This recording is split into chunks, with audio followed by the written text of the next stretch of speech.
You saw that, right, bro? Nope. I'm not tripping. But you don't want me to get you on.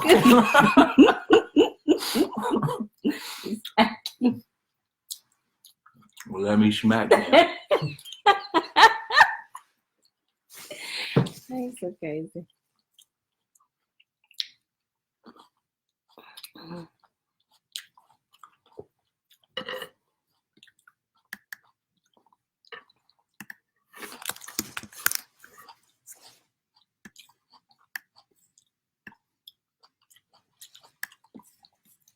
Peace. Good evening. Welcome. Welcome.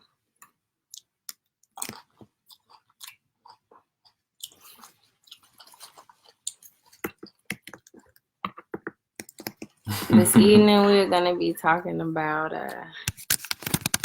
dream yoga, lucid dreaming. All right.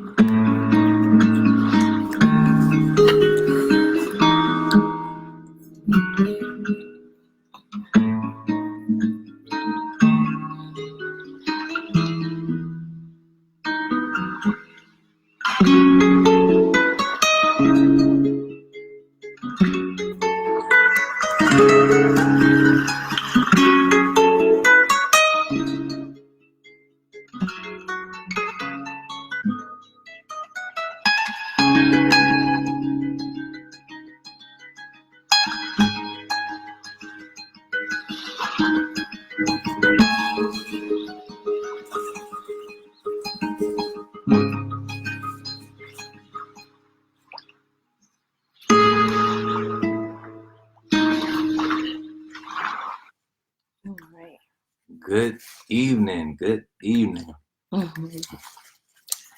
So we're going to make a video talking about dream yoga and lucid dreaming for the next 20 minutes or so. So what's up, y'all? How y'all feeling? Kingdom Child, we vibing. Kingdom Child was good. My brother Mike, what? Mike up in this joint? That's my man from the Sandbox. So yeah, just to kick everything off, I want to thank y'all for tuning in because it's late, you know, and just to be able to share space with y'all at this time of night is special, you know, so that we could be gathered here talking about the knowledge and then practicing the knowledge so that we can gain wisdom. Can y'all hear me clearly? Can y'all hear? My man Mike, what's good, man? You see it, man. You see it, man. Family life, bro. So just to begin about dream yoga, what is dream yoga? For those of y'all who may not know, dream yoga is an art and science of using your light body or higher vehicles to consciously acquire knowledge in the dream world, consciously have visits and meetings and conversations with your ancestors or spiritual guides, or teachers, or actually really you can travel the universe, any aspect of the universe, any aspect of the planet, any planet that you want to go to. You can do this by way of your bodies, your different vehicles that you possess. It's kind of like the Russian Matryoshka dolls, where it's a doll inside of a doll inside of a doll inside of a doll. And so dream yoga is basically the science of using these vehicles to actually wake up from the dream and actually use those vehicles to collect knowledge, information, and bring it back here so that your life is more enriched from a higher plateau. And this whole discussion came about because I was, Key was actually building with me on dream yoga, you know, and some profound knowledge and profound wisdom to be gained from this path of dream yoga, especially from the Tibetan wisdom traditions, Tibetan Buddhism, where they practice dream yoga very heavy. So I'm gonna pass the rock to Key, and just to make it easier, I'm gonna ask Key, why do you feel like dream yoga is very important as a tool to wake up for our people and just anybody in general for their self transformation? Okay, well, I'm a dreamer.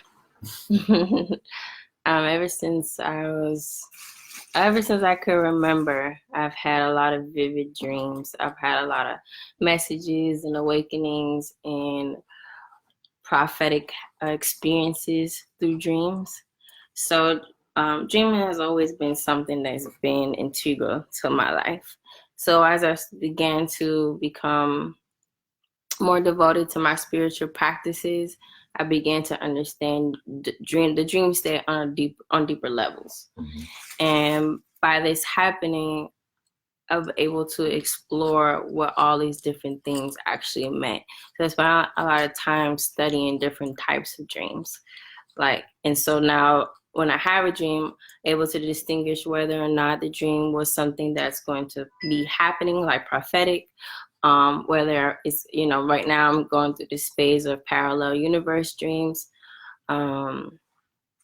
as well as whether I'm dreaming about somebody else's life and need to, tell them a message that they need to hear, and different things like that. So right now I'm in a space where, like I said, I'm going through the parallel universe dreams, and I'm wanting to deepen my understanding of dream yoga from the Tibetan tradition. And so, like you were saying, within the Tibetan tradition, dream yoga is basically an esoteric practice in which you are not just conscious within your dreams, which most of us in the West understand as lucid dreaming, which is when the ability to know that you are within your dream. So they take it a step further in saying that once you have become awakened within your dream, now you utilize that awareness and consciousness to be able to attain certain levels of enlightenment. And you do so by, traveling to other worlds and other dimensions, by communicating and making contact and connecting with ascended beings, by receiving messages and transmitting messages, as well as a space where you can practice your spiritual liberty. So many Tibetan dream yogers, I don't know what to call them, yogis. You just call them yogis. Yogis. Which is say, yoga. Right. Yeah, I don't know where yoga. yogers came from, guys. I'm such a dork. So a lot of Tibetan dream yogis state that we are asleep a third of our life. And if we just look at ourselves from our life from a 24-hour period, a third of our day is spent asleep. Another part of our day is spent with us being very busy and productive and doing different types of work that we have to do. And so they use the dream state or the sleep when we're asleep as a point to also implement meditation, implement yoga, implement tantra, and all these different higher level ways of being, because it's something that we do so often. And I know that one of the books that I'm reading right now talks about that, so some of us may only have like an hour or 2 hours to meditate within a day, but in reality, some people have even less time in a day. And so instead of not doing it at all, you use your time when you're dreaming to be able to implement those practices. So we can be reading or watching lectures or, coming across different types of knowledge. But if we don't apply that knowledge, if we don't put it into practice, then we lose it. It's no longer valuable or of use to us. So they use dream yoga as a way to implement all the knowledge that we have obtained within our dreams. So when you practice lucid dreaming, which is the first step before you can even get into dream yoga, you have to be able to intentionally go into your dreams and become conscious. And so some of the ways, I'll briefly talk, that you can do that is by laying still before you go to bed, and really focusing on just your breath, and with the intention that I will remain conscious and awake in all areas and aspects and dimensions of my life.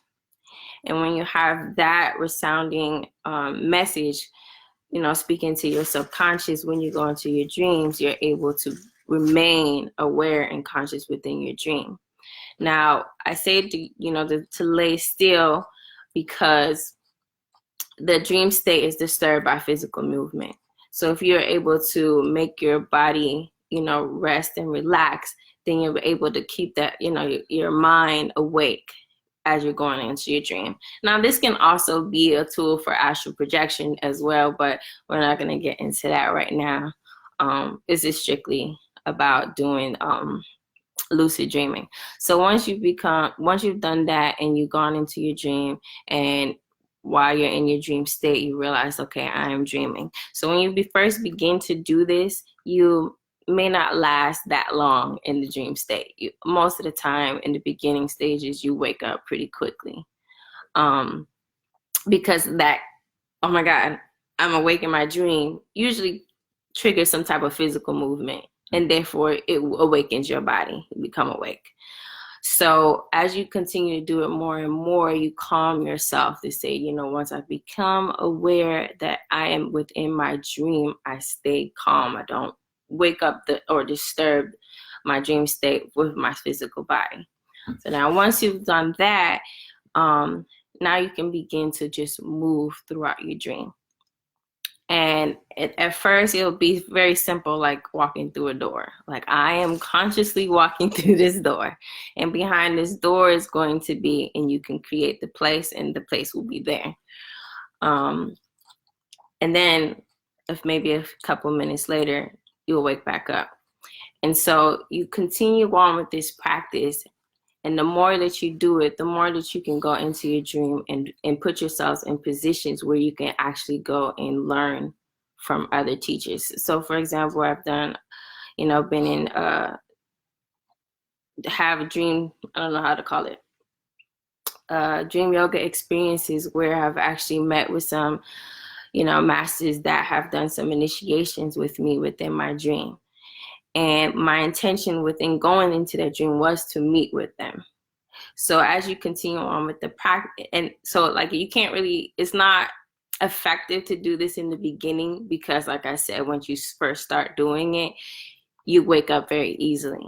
So you want to build yourself up to it. You want to build up the duration of how long you can remain awake within your dream state.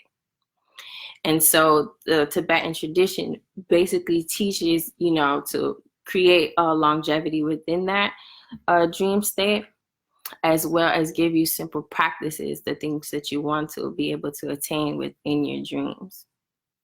I kind of was rapping for a minute. No, it's all good. It's good. It's good.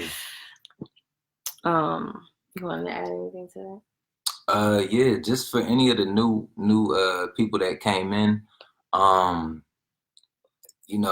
to me, dream yoga is pretty much one of the highest yogas that we can actually attain on the planet at this time. And there's a couple of reasons why.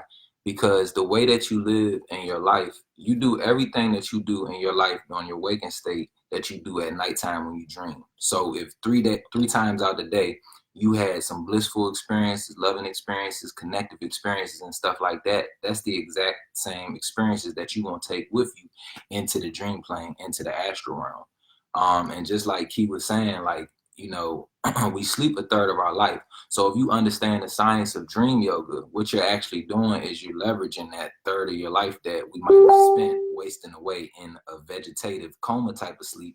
Or some people, you be running away from shit in your dream, trying to fight shit or whatever. When you can actually take that third of your life that you sleep in a vegetative state and be putting in real spiritual work. You know what I'm saying? And the reason why dream yoga is so beautiful is because here you are actually using a higher law against lower laws. In the dream world, you can actually use situations. Situations can occur that you can put yourself through in the dream simulation that you do not have to go through in regular 3D life. What I mean by that is you can literally go through the experience of a car crash or something like that. And because of the glory and the splendor of your soul, you can have that experience in a dream as opposed to it happening in 3D, where life has to tell you to take a pause and to chill out. You know what I'm saying? So that's a very simple dynamic about how dream yoga allows you to use higher laws against lower laws. Another reason why dream yoga is so powerful is because it's a permanent source of wisdom and inspiration and actually absorbing skills and talents. You know what I'm saying? Mm-hmm. I'm gonna give you an example. Like, there's not a music artist alive that can say they have not heard some music in their head and received it from somewhere higher, pulled it down here, and then created it on this earth. You know what I'm saying?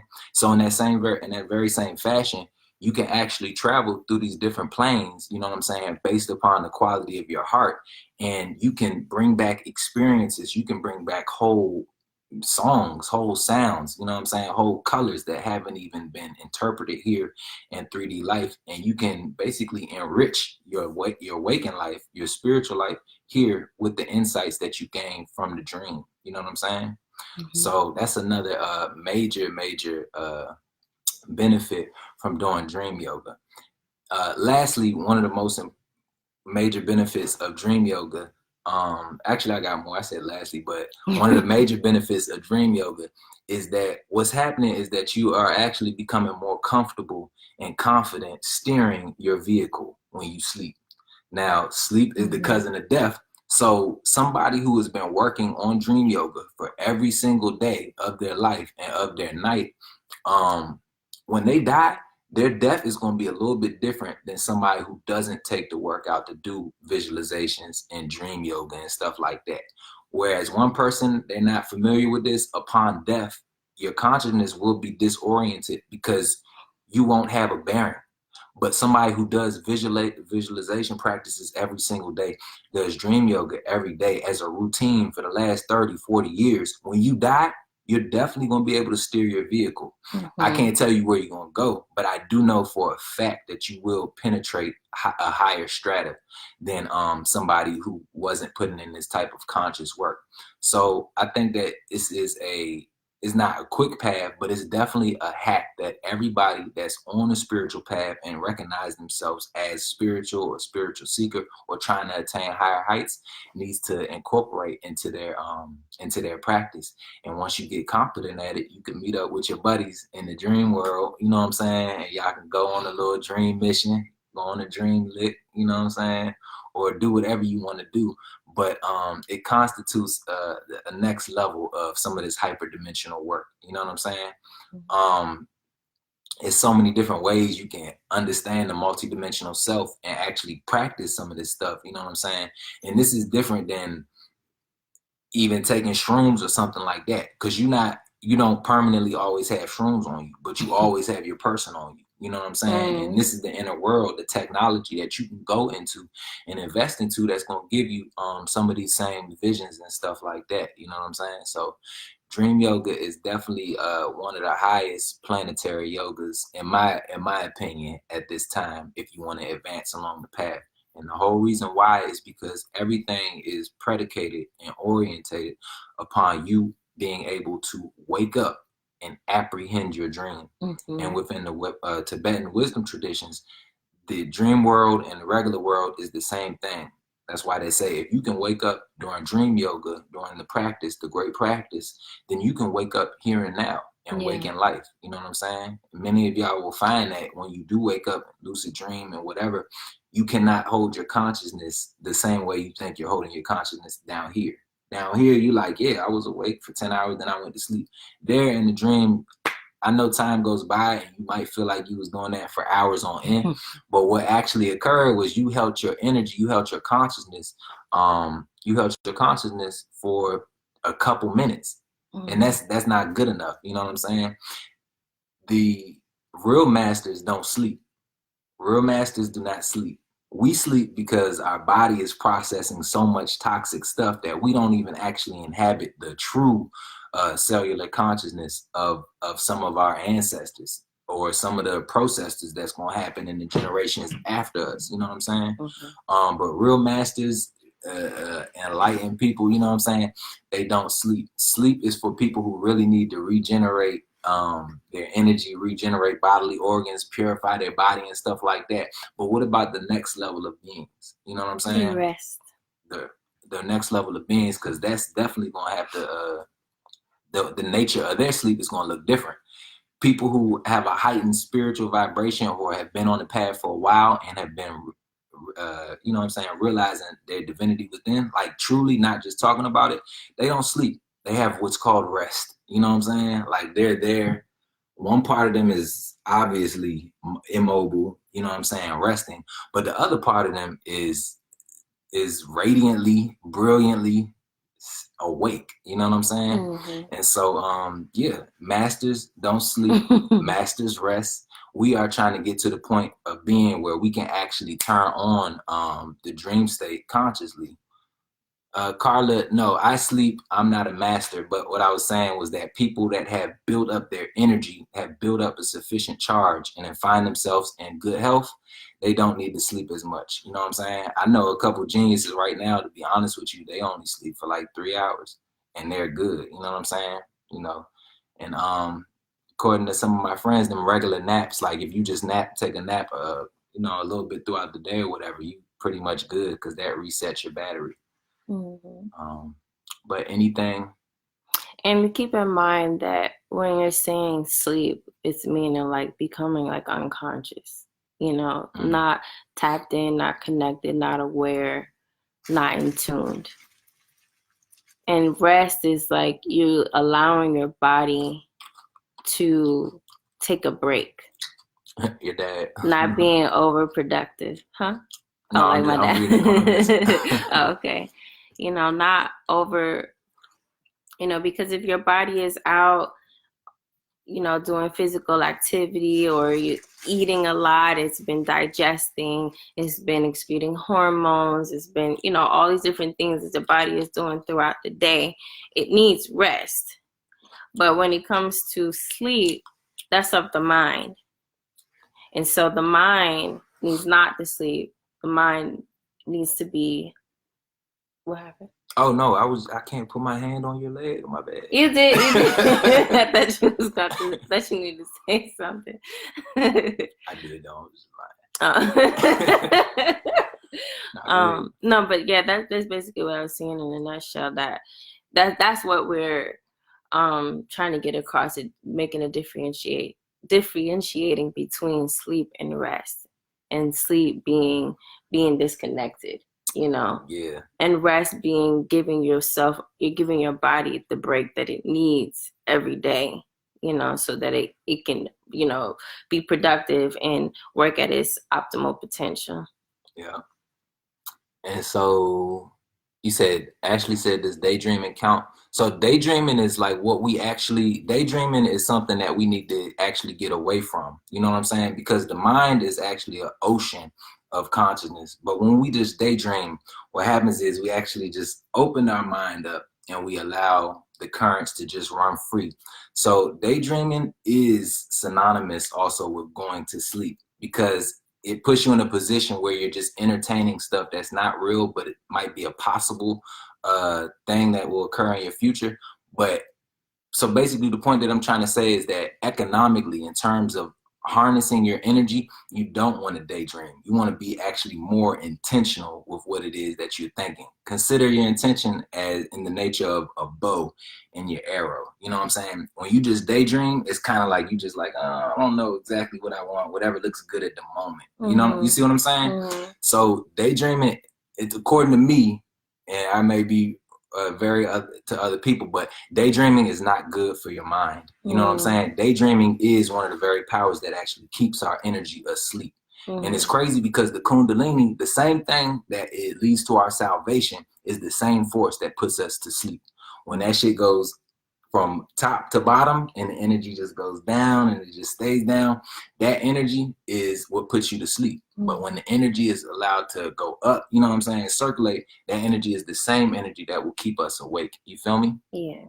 And also keeping in mind that daydreaming is very different than visualizations, you know. So very different. When you're daydreaming, a lot of times you're just letting your ego provide these different images. It's passive. It's very passive, and also you're like receiving a lot of your desires and your temptations and like your indulgences and stuff like that when you daydream. When you visualize, it's an intention behind what you're doing. It's a consciousness behind what you're doing. And therefore, you're manifesting and creating realities that you want to bring forth or that you are wanting to connect with. So as long as there's that distinct difference, then, visualization is something that you want to incorporate within your daily life. You want that to be a part of your liberty, and making that distinction between when you're visualizing, which is manifesting, a reality that you're wanting to grow and evolve in, as opposed to daydreaming, where it's filled with all of your desires and things that you want to have, Exactly. Marvin said, I need to visualize some shit on God. Hey, but that's a fact. So I'm gonna give y'all 2 mantras too that y'all can use in your own practice. And can you type this in, boo? Yeah. So the first mantra, y'all ready for this mantra? Y'all gotta say, somebody gotta type in ready, because I don't just like be saying shit. Ain't nobody. Got here. Are you ready to say God on? No. I would. Oh, okay. Hold, I don't know what you just said, but something like that. Got on. So here's the first mantra to this is the mantra to remember your dream state upon waking up. Okay, and I'm gonna say this one more time. This is a mantra that you can use to remember your dreams. But as soon as you wake up in the morning, you can't move.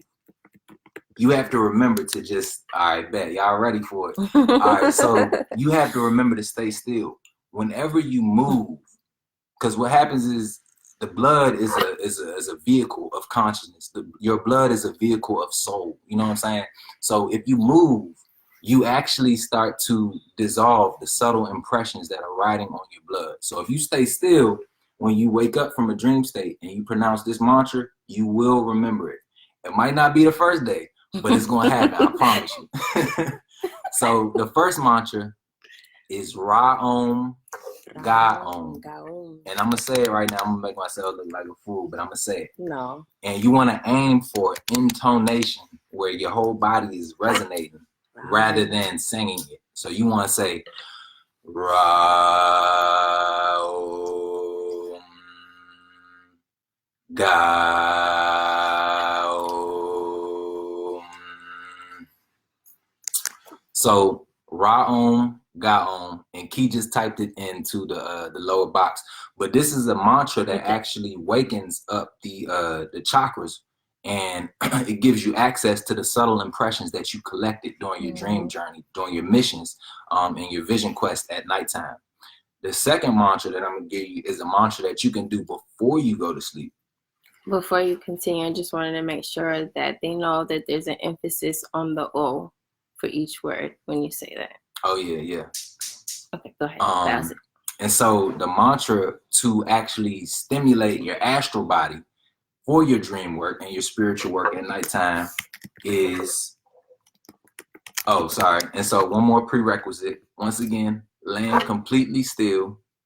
Well, I'm gonna get some tips after this one, but this is the mantra to actually vibrate your astral body into activity. Fa Ra Om. Yes. So it's Fa, P-H-A, Ra, R-A, Om, O-N. And these mantras actually are Gnostic, were derived from Gnostic mantras that actually came from ancient Kemet. So we're working with the ancestors' technology by intonating these different mantras in these vowels. But once again, it's Fa Ra Om. In the advanced version of that same mantra is that you're going to do it, but this time, sorry guys. All right, so That's the simple version. Level 9, Black Level Consciousness 2000 is you doing the mantra like this.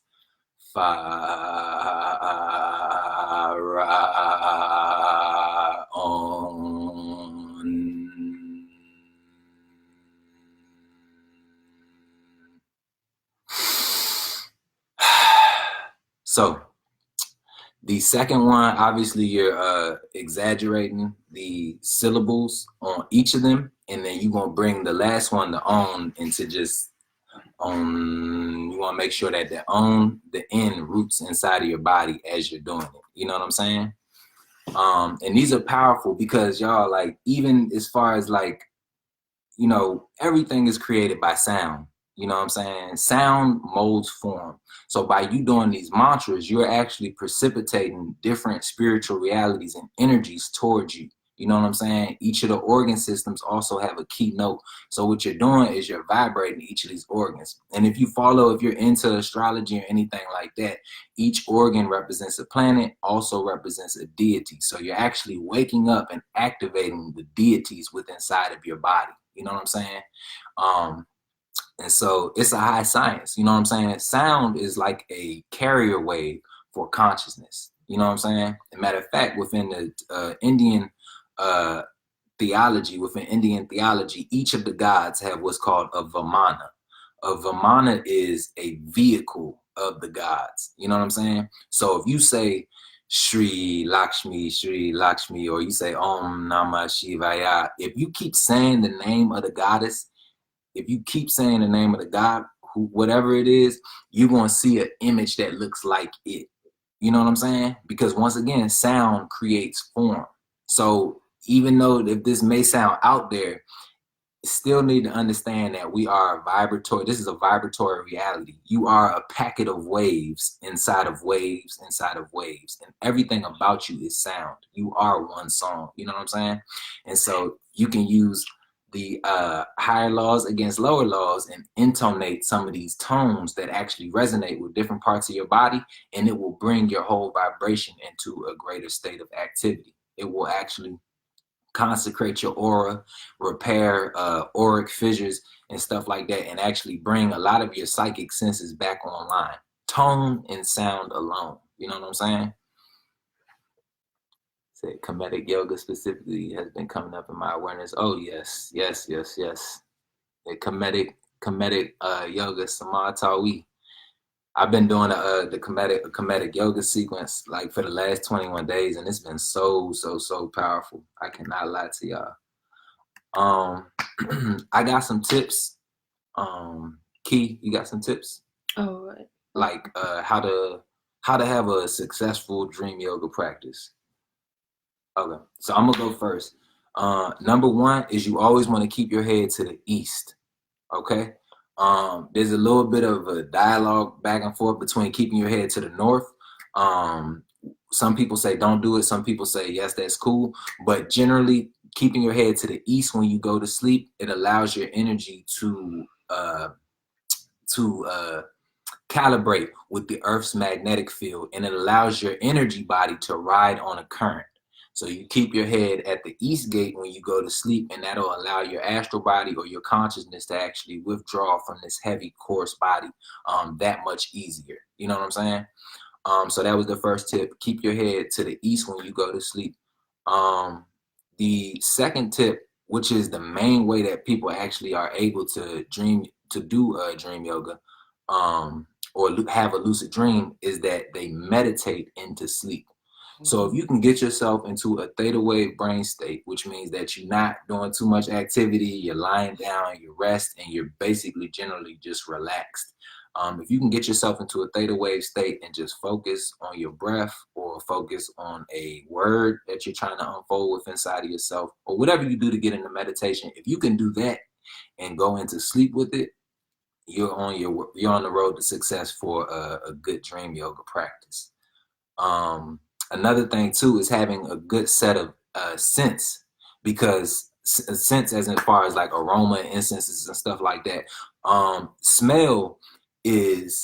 Aromas and smells are like beacons of light on the astral plane. which I don't want to sound like astral plane, like it's all out there. We have to think, instead of distance to distance, we have to think of withinness, or interpenetration of forms within forms. That's all right here. It's not out there. None of it's out there. The reality is in here. So anyways, the aromas actually are like beacons of light, and they're actually like telephone numbers to energies, deities, spiritual guides, and stuff like that. So every deity has a telephone number. They have certain types of combinations of smells and aromas that actually bring their energy to help you, or they come down because they like, damn, you called my number, what's up? You know what I'm saying? And so one of those, some of those aromas and incenses are frankincense and myrrh. Those are really good. Sandalwood is an extremely good incense or essential oil to have on you, because one, sandalwood is used basically in like for ceremony and deeper spiritual work, and his energy has a dynamic of being able to break down old energies. So let's say you try to do some dream work, but you also have a lot going on in your life, and you're trying to get rid of negative beliefs that you may have about yourself. Sandalwood is something good to work with. But what you do is you put either some of these oils or burn some incense in your room, or the actual herbs, and you put them in your pillow at nighttime when you go to sleep. And you sleep with the herbs underneath your pillow. You can put some of the herb, put it on your third eye if it's an oil, put the herbs in your shirt and whatever, just carry it on your person. As long as it's near your head, that's what actually is able to anchor you into a higher strata as soon as you go to sleep. You know what I'm saying? Somebody that goes to sleep in a funky ass room is going to be way different. And if you go to sleep with some rose petals at your head, or some sandalwood when you go to sleep, you know what I'm saying? And the same thing too for going to sleep with your head towards the east. Going to sleep with your head towards the east, once again, it's going to allow you to ride on that magnetic current that the earth has, and it's basically here for you. All of this stuff is here for us. So those are 3 major tips. But the last tip that I have is to ask yourself throughout the day, am I awake? Ask yourself throughout the day, random times, am I awake? And this may sound like the most simplest tip, but this is the most profound tip. And the reason why is because when we dream, we do everything that we did the day before. Our whole day, the panorama of life's events, play out in our dream time. So when you ask yourself 3 times a day, are you awake at nighttime? When you ask yourself in the dream, because you're going to be like a robot, once again, you replay this shit in your dream. When you ask yourself that in your dream, what's going to happen is it's going to echo in your consciousness, and that shit is going to wake you up. Mm-hmm. You know what I'm saying? And from there, what you do is up to you. Some people like to fly and go get pizza, you know what I'm saying? Some people like to do other stuff. I definitely encourage you to pick up whatever practice it is for you that you do when you wake up in the dream state. For me, I like doing a lot of things, but like on a more basic level, I like to do mudras and mantras. You know what I'm saying? So I like to be doubly anchored in the, you know what I'm saying, the spiritual world, or whatever we want to call it. But you got any tips for the people? Yeah.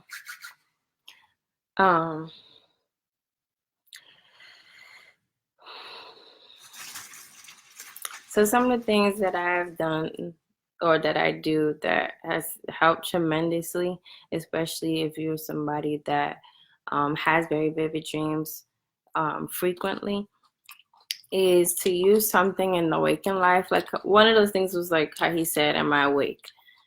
Saying that throughout the day. But another thing is doing something else, like looking at your phone. Everybody tends to look at their phone several times throughout the day, for the most part. If you're not that person, then this might not work for you.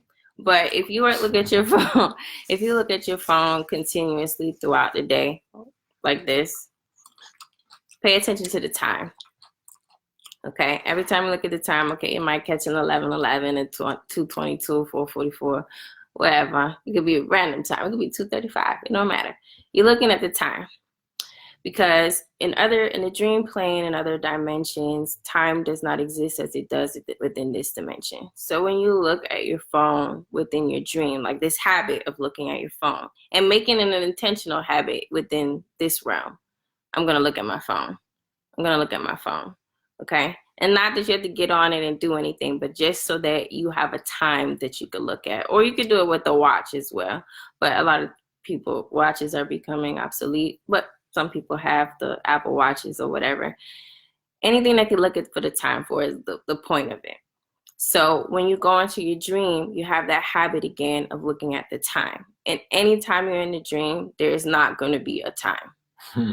It's always going to be like blurred or spinning or set or numbers that don't even really exist. A time that doesn't really exist. It's not going to be like it is in this realm. And that's like an immediate, oh, I'm now in the dream. Okay. And once you reach into that state of consciousness that you're aware within your dream, then you can navigate through that. And like I said, if you were here from the beginning of this live, I told you guys that when you start doing lucid dreaming or beginning your practice of dream yoga, it's going to be small increments of that, of you being awake within your dream, because you become so excited about being awake within your dream that you disrupt your physical body, which disrupts the dream state, which wakes you up. So if you've ever had a lucid dream and you realize and you wonder why you wasn't so long, it's because of that. So the more that you keep doing this practice and you become awake and continuously do lucid dreaming, then you can prolong the amount of time that you're awake within your dream. So that's one practice of initiating lucid dreaming. So now let's say once you've had a good amount of time of becoming lucid within your dream, now you want to navigate your body, your dream body within the dream. Do simple stuff like walking into a house and then intentionally visualizing what the house is going to be like. Because when you're in your lucid dream, this is like you are the painter. Okay? When you're not awake within your dream, your subconscious, your unconscious, your ego creates and feeds you images that it wants you to focus on. But when you're conscious, you're able to create the images. It's like you'd be doing visualizations, but within your dream. Okay? So once you have walked through some door, you say behind this door it will be, I don't know, you say a garden that you will walk through, and you consciously walk yourself through the garden and take that step. And I guarantee you only get but so far within the dream before you wake up.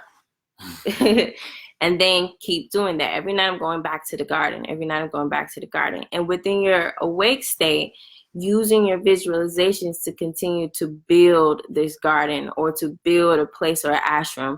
Because essentially what you're doing is you're creating a sacred space like you would do in your own home, like your altar. You're creating your altar within your dream. So once you've created this sacred space, this altar within your dream, other ascended beings can come and meet you there. Other sentient beings or your spirit animals and different things like that will come and meet you there. Your friends. Yes. You can literally have joint dreams with your friends. Yes. Which I think is cool as shit. And I know that that's a fact of my experience. And I just say that because I know sometimes you tell people even about dream work, certain aspects of it, they be like, nah, that's not true. I'm like, bro, it's a motherfucking dream. What you mean this shit's not true? Like, but yeah, I just want to say that part. Yeah. So once you've created your sacred space, this becomes your first place that you can intentionally and purposely go to before you fall asleep. That you put your mind to, I'm going to the sacred garden, I'm going to my sacred space. And then once you've created that, then you can start to create other scenarios and experiences for yourself. And also, once you have your sacred space and you've met other sentient beings or ascended beings or celestial beings that come to visit you, then they take you to their spaces. So that's another way that you can do it, is basically creating your altar within your dream, because an altar is a vortex for you to be able to receive and transmit and communicate with higher levels of consciousness. So you want to be able to do that within your dream as well. It looks like it's messing up. Y'all hear me? I think. Is it? Okay. So that's the second tip, creating your sacred space altar within your dream. And then the third thing I would say is a huge tip is, before you go to bed, you need to make sure that you're not eating anything heavy. I like that too. That you're not watching anything that's non-spiritually elevating or related. Okay, thanks, sis. Because remember, when we're not conscious within our dream, our ego, our subconscious, and our unconscious mind feeds the images that it wants us to see. So this is why a lot of times you'll have dreams where you're in the same place, or you're seeing the same people, or you're having the same dream where you thought you missed the class and now you failed this grade, or you got a failure on your report card or something like that. Or, you have the same dream of you being in the house that you used to be in when you were a little kid. You said failure on your report card? Yeah, failure on your F on your report card. Because many people have that kind of dream, you know what I'm saying, where it's like school related, or you didn't pass something, or it's like an anxiety fulfilled dreams, or overwhelming dreams, or you have tsunami dreams. Those very recurring dreams. Those are the dreams that you use to let you see and be revealed to what you need to be working on, what's going on the subconscious level. So they're not dreams that have no purpose or no value. You still can utilize them, but they are in control. Gotcha. So when you start doing lucid dreaming or dream yoga, you start to become in control of that. So when the tsunami is coming and you enter into that lucid dreaming, you become the tsunami and you calm your waters. Or you meet face to face with the tsunami and you calm its waters, whichever way, So, excuse me. Another way, also, this will be the last tip, which is integrating with what I was just talking about those other different types of dreams. Those other dreams, especially if you are a dreamer, everybody dreams, but there are certain people who have an affinity towards dreams, where it's like every day you're dreaming about something, you're getting messages, you're receiving psychic downloads, you're removing psychic debris and different stuff like that. You're doing some healing work. So whenever you've gone into a dream, and let's say you did not have a successful night for lucid dreaming, use that dream to write it down and journal what happened within that dream. Become connected with your dreams. Becoming connected with your dreams helps to increase your level of ability to be able to lucid dream. And it lets you know what you need to be working on, because within a dream state, there is no lying, there is no illusions that you can run away from. All of what's really going on within comes out within the dream state. Now, yes, it comes through symbology, because that's how the universe speaks. It speaks through the language of symbols. So that's how it reveals itself to you within your dreams, So just like I was saying with the tsunami, that might be something letting you know that you are overwhelmed, or you're taking on too much, or you feel a lot of pressure upon yourself, or you're moving upon like a more destructive path, or you're overbearing, or being you're allowing your power to overrun other people, or somebody else's power to overrun you. It just depends on your own individual experience. But knowing and paying attention to those different symbols within those dreams allow you to remove debris, because they would create obstacles that make it a little bit more challenging and difficult to practice dream yoga. And some of those things that also help with that was what I was saying before is, not eating too late, not watching like I don't know, some killer murder action movie or something like that right before you go to sleep. Right, because then it becomes that you start dreaming about that. You start dreaming about characters within your dream, and then those are kind of like wasted dreams. You know what I mean? Because it's like when you're watching a movie, you fall asleep for a bit. You know what I mean? Unless it's like mentally stimulating, or you're finding meaning within what you're watching, a lot of times we become asleep. So it's just another way to keep you trapped within that sleep, within your dream, if you watch those type of things before you go to sleep. And then you would think that they mean something for your life when they really don't. For real, you go into your dream and you're like, oh, somebody tried to shoot me. What did that mean? But did somebody really try to shoot you, or were you dreaming about what you was watching before you went to bed?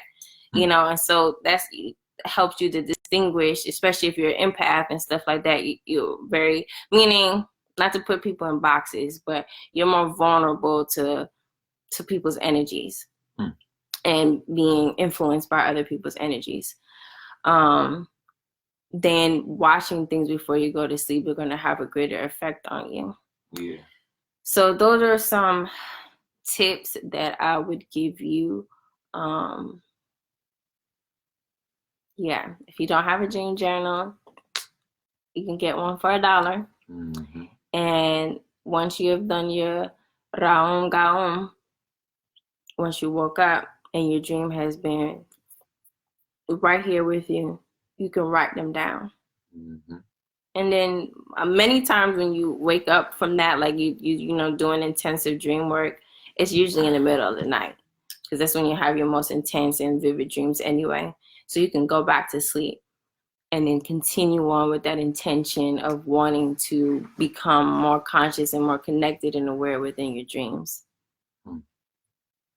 Ashley said, check out Moon, the Guardian of the Moon on Netflix. What you guys are talking about relates to this. You seen that? Nah, I'm just saying, bet I'm always trying to get these metaphysical movies down pat. Yeah. But just building on what Key was saying, after you establish the dream journal and you have the dream journal, you know what I'm saying, and start to actually play with your hyperdimensionality and go and visit different places, then you can start giving yourself different missions to go on in the dream state. You know what I'm saying? And this isn't elaborate. All it looks like is you, once again, setting a solid intention before you go to sleep. You know what I'm saying? And this is a way that people do this all the time. You feel me? Your last thoughts before you go to sleep is often what you dream about. Just like they say within these Tibetan wisdom traditions, the last thoughts you think before you die influence your birth in whatever realm that is. You know what I'm saying? So it's just a path of teaching you to be conscious of what it is you wish to experience. You know what I'm saying? But after you got the journal on deck, you can start give yourself different missions. Pick a friend about the dream yoga and the lucid dreaming, and y'all set certain goals together. You feel me? Like tell your partner, like, boo, I think we should dream. You know what I'm saying? Meet up in the dream world. You know what I'm saying? Oh my God. But I think it's important though to really look at how serious this is. You know what I'm saying? You get an opportunity to actually look at some of the deeper psychological material that you have via dreams. You have a chance to actually work on building aspects of your spiritual nature through your dreams. So all around, it's a beautiful tool to have on hand to help, you know what I'm saying, with your awakening. You feel me? So yeah. I'm trying to think, did we miss anything? Oh, that's beautiful. Hey, that's what's up, my dukes. Yeah, that's what it is. Okay. All right. Yeah. So I mean, I don't know if y'all had any questions or anything. It's cool if y'all didn't, but we kind of ran out of stuff to talk about. Not really. We can keep going, but actually, we've been talking for a minute. Yeah. So we appreciate y'all time. And if anybody has any questions, we'll wait like 1 minute to see. But other than that, that is what we wanted to impart with you all tonight, especially because y'all are about to go to sleep. And now you're going to be intentional going into your dream with purpose. Yes. Any crystals? Oh, yes. Labradorite, selenite, amethyst, It also just depends on what you're trying to accomplish, but those are really good dreams for like really good crystals for lucid dreaming. Yeah. And recalling your dreams. Any crystal that you have a affinity towards is really good, because crystals, because of their perfectly ordered form, it's only 7 families and all of them are perfectly ordered. They penetrate every single dimension that we can speak of, you know what I'm saying? So you sleep with the crystal, you already there, you know what I'm saying? It's brought your consciousness exactly wherever you need to.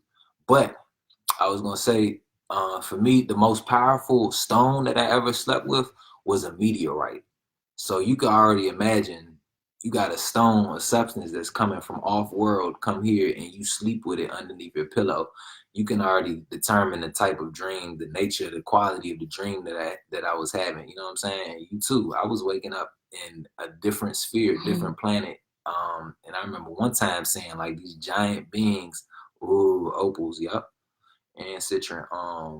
I slept with some meteorite on my forehead. I had a hat on, put the meteorite right there. I went to sleep doing my little mantras and stuff. Bro, I woke up and I don't know what the fuck was happening. I must have been like a little ass bird or some shit. Cause I was a bird flapping my wings, and I seen like these 2 big ass blue and yellow giants like walking over trees and shit like that. And that's just off on the meteorite, you know what I'm saying? And it was certified meteorite, like it had the papers from the University of Arizona. It was tested and all of that type of stuff. But yeah, that's good to be able to tap into the dream world, because that's the library right there. Them crystals are libraries. And then shoot, after you go to the sleep with the dream one, with the dream, with your crystals in the dream, you wake up and you do some more spiritual work with that, or try to interface with that in your waking state, so that you can receive the impressions that the crystal actually stored for you. You know what I'm saying? We are our own crystal already, but it definitely helps to have these tools on hand. You know what I'm saying? Mm-hmm. But crystals are really, really, really good. You know what I'm saying? And if you've been having like bad dreams or stuff like that, it's really good to put a pot or a bucket of water next to your head, because water collects memory and stores information and all these things we know. You know what I'm saying? But spiritually speaking, having a pot of water near your head is very good. As long as you don't drink the water in the morning, just pour the shit out in the bathtub or the toilet. Anything to stop nightmarish dreams? Yes. If you are having nightmarish dreams, hopefully you have children. Because if you got children, you can ask them to draw a picture for you of how they feel, like a nice picture. Like, and this is something I did definitely with my daughter. I mean, she draw all the time, but a good way to stop nightmarish dreams is for you to draw a picture, them to draw a picture, and you sleep with it. Put it on your altar or put it underneath the pillow, because that picture that they was making is it's impregnated with their spiritual energies and the energies of the beings that walk near them. So it will definitely heighten the vibration of the room. Another way to stop having nightmarish dreams is to be very intentional about what you're thinking about throughout the day, and specifically before you go to sleep. Because a lot of times the things that we think about will crystallize into a circumstance. And, past memories of stuff that happened to us or that we did, they find release within the dream state. You know what I'm saying? So I think a good tip is, if you got children, have them draw something for you and put that near your pillow. Number 2 is to be very intentional about your thoughts and what you're thinking before you go to sleep and throughout the day. And then number 3 is a way to just, zap through all of that, is to get is to obviously keep the crystal still, but add the element of smell. You know what I'm saying? Because once again, that smell is like an astral flare, or astral beacon that help with that. So, if you don't have kids, just, you can definitely use the aromas like frankincense and myrrh. There's a reason why they say that used to be some of the most worth its weight in gold within the ancient world. You know what I'm saying? You even hear references of frankincense and myrrh in the Bible. And the reason why is because everything has a vibration. The vibration of frankincense and myrrh as an incense is a bitch nigga repellent. So if any type of bitch niggas in your dream trying to chase you and shit like that, bam, hit their ass with the frankincense and myrrh. You know what I'm saying? But now on the real though, these incense and these aromas are really, really powerful. You know what I'm saying? More powerful than we even know. You feel me? Mm-hmm. But I'm definitely rocking with the incense and you know, listening to good meditation, nighttime music, anything like that. You know? Mm-hmm. And just another thing too, just to add on to that briefly, because as y'all could probably see, I'm getting so sleepy. Tired, need a rest. A lot of times nightmares reveal to you things that you may be repressing or have suppressed, but they also may be trying to call your attention to something that you're trying to overlook or not look at or reflect on or forget about. So I would say before you start repelling your nightmares, take note of them. Because yes, you may want to halt them and have them cease for a moment so that you can breathe and recalibrate. But you also don't want to ignore if it is a spiritual message encoded within those dreams. True. So I would write down, especially if it's recurring, what happens within your dream journal. Yeah. And pay attention to see if there's any common theme. Because a lot of times it means it's some level of healing that needs to happen, that needs immediate attention. Mm-hmm. Fear is like one of the greatest things to like grab our attention. We're like, okay, you know what I mean? We become jolted. It's another form of awake, but not awake. You know what I'm saying? Being that it catches your attention. So I would just also add that in with that, with what he said, because it may be something that you do need to look at. Yeah, that was a very, very real part. And again, too, like the nightmares, it can definitely be something that's food related too. Like he was saying, like you don't want to eat too much of heavy meals before you go to sleep. You feel me?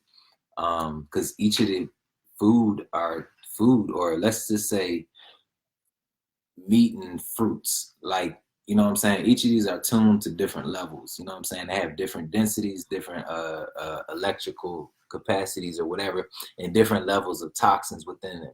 So like if you do eat, let's say you ate a steak at 2:00 in the morning, a steak, you probably might not be able to remember your dream. The dream might be of a bad nature. You know what I'm saying? Because it really matters like what you're putting in, and we mean that in terms of thoughts and food and feelings and all this type of stuff. But I would say that that's another thing too. You feel me? I've had nightmares a couple days in a row before, like when my teeth fell out. You know what I'm saying? And like he was saying, like I had to look at what the fuck that meant. That was a nightmare for me because I'm like, bro, I need my teeth. I don't know what the fuck you thought this was. But I need all 32 of these motherfuckers. I need all of that shit. You know what I'm saying? Gosh, yeah. And it happened to me 3 nights in a row. And the third night, I was in a dream with it was like, it wasn't my grandmother, but it was a grandmother figure. And she was like, basically was telling me, you need to share what it is you have with people or you're going to die. Like it was just straight up like that. And before that, I had a dream where I was running from shit. You know what I'm saying? I don't even know who was chasing me because I ain't even looking around at the shit. But yeah, so it was just very real. You know what I'm saying? And that's where the lucid dreaming comes in, because at the moment you're running and you're in fear and you're like, oh, I need to get away, you become aware and you turn around and see, what is it? I can say most people don't be like, fuck you. Like, you know what I'm saying? They don't, what yeah. But also just asking. That's like, powerful. What? Like, why are you here? Exactly. You know, because I think I made a post a little while back saying, like, a lot of time the things that you're running from or afraid of, or especially like animal spirits that come to you in your dreams that you're trying to like get away from, be having some valuable messages to give you. You know, I can't tell you how many times a serpent done came to me, and because in this realm, I'm like, I don't do the snakes. You know what I'm saying? But in the dream, but I've actually we went over that already, and then overcame my fear of holding snakes and stuff like that. But anyway, within the dream world, I kept running away from the serpent because I was afraid of it in this realm. But then when I switched that around and asked the serpent what it wanted to share with me, some profound things happened. So don't always think that because it's in your, don't always act on your fear within your dream. That's why dream yoga is so important, because it allows you that opportunity to face your fears. And once you do that, you have the opportunity to expand. Yes. And the dream world is hyperdimensional. Like, so even if you're having nightmares, remember, none of this stuff is happening in the same time span. Time is different when it's not the physical world. And it's like the dream world, the mental plane, time becomes vastly different. So some of these are opportunities to actually evade and escape. I don't really want to say escape, but negative circumstances that could happen, that may be materializing in your actual life. You know what I'm saying? So it pays to be vigilant about what is the nightmare. Like even how Key was saying, like going into that shit. If you can unravel it, then that nightmare doesn't have to actually happen as a physical circumstance that just is unfortunate or fucks your day up. And the teeth dream, see, yeah, a couple of y'all got the teeth dream going on. That means like a loss of power and the loss of the ability to actually chew and process life's situations in a reasonable time. You know what I'm saying? So if you're losing teeth, it's like the same thing like you losing hair. You feel me? Like Samson in the Bible, his hair was his might, his power. You know what I'm saying? And for you, teeth represent power. It represents your grasp, your grip on reality. It also represents your ability to process situations that's happening for you. You know what I'm saying? And when I had them dreams losing my teeth, best believe it was in some type of capacity. I wasn't processing life in a very healthy manner. You know what I'm saying? And also it deals with wisdom. You feel me? The 32, you got two with the back teeth is called wisdom teeth, but 32, you feel me? Is a sacred number. Even within what is that? Jewish mysticism and the Kabbalah, it's 32 paths, you know what I'm saying, to bring your energy online. But anyways, the main point with that is if you're having dreams like even where your teeth fall out, you need to be working on situations where you do feel fully in your power, things that really empower you. Yeah. And that means not clicking up with people that you feel may take your power away. You know what I'm saying? But just like little very simple hacks, you feel me? And take the time to process, you know. We live in such a society where we think everything is so fast food, like we got to get to the solution or so quickly, and don't really think things thoroughly through, you know. So take time to process as well. The pain in your back. I'm not sure, Tan, to be honest with you. She said, I had a dream that I was in pain and I literally felt the pain in my back. And when I woke up a few days later, I had pain in my back. What type of dream is that? Key, what's the help? Help me. I would need a little bit more context, but just from looking at it, it sounds prophetic. Like, so prophetic dreams are, thanks, Cuzzo. But prophetic dreams are basically you receive a message or you receive something that's going to happen before it happens. And so if you in your dream, your back was hurting, that, remember, many times the dreams are layered. So that could have been your subconscious mind, which is already connected with your body, like what's going on with your body. And it displayed within your dream that something was wrong with your back. It had already been wrong, but it didn't start signaling to your brain that it was wrong within the waking realm just yet. But you were receiving the message early throughout your dream. You know what I'm saying? Yeah, like foreshadowing. It just like happened. It's letting you know before it actually happens, you know? So that's kind of what it sounds like. Yeah, it's real. It's real out here.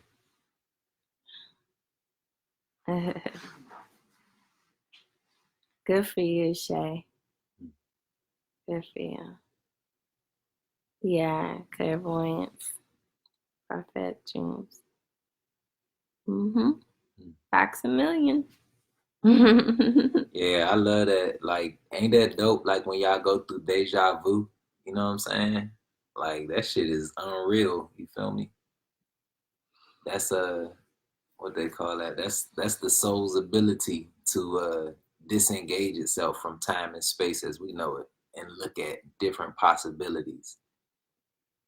That's the third time. See? Yeah. Okay. So if anybody doesn't have any more questions, we gonna roll out. Make sure I'm not missing anything. Okay. This has been Oh yeah, not a problem.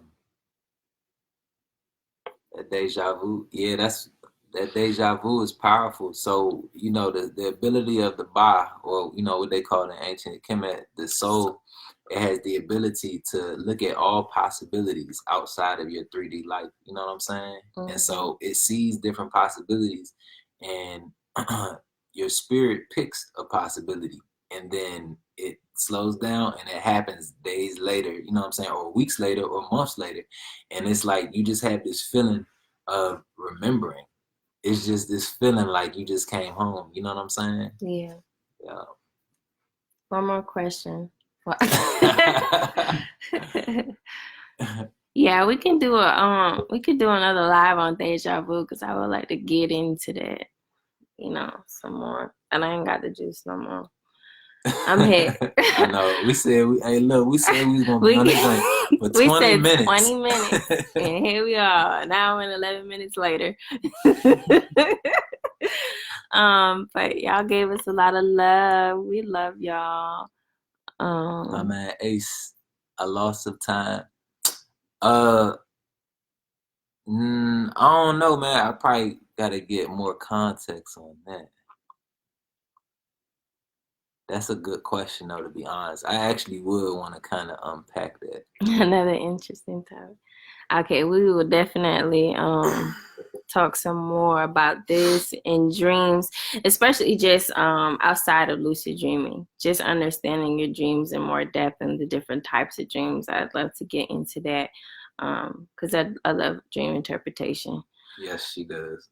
People be asking me, I be like, bruh, I don't know what the fuck this shit meant. He be like, Key, I got somebody who needs their dream interpreted. But yeah, so we'll go into that. And then we'll do another live on deja vu. All right, y'all. We love y'all. Have a blissful night. When you lay your head down tonight. Yes, when y'all go to sleep tonight, now that we was on this joint right before y'all go to sleep, y'all just think pure, beautiful intention and whatever world y'all want to go to before y'all go to sleep, whatever quality you want to work on, be very intentional and very simple. And you can really, really, truly seed your subconscious mind with these thoughts if you set your intention right before you go to sleep. You know what I'm saying? Mm-hmm. And another hack is to set your alarm at like 4 a.m. just to wake up and go back to sleep. And then bam, you definitely gonna have a lucid dream experience now. Mm-hmm. All right, you guys. Peace, peace. Good night.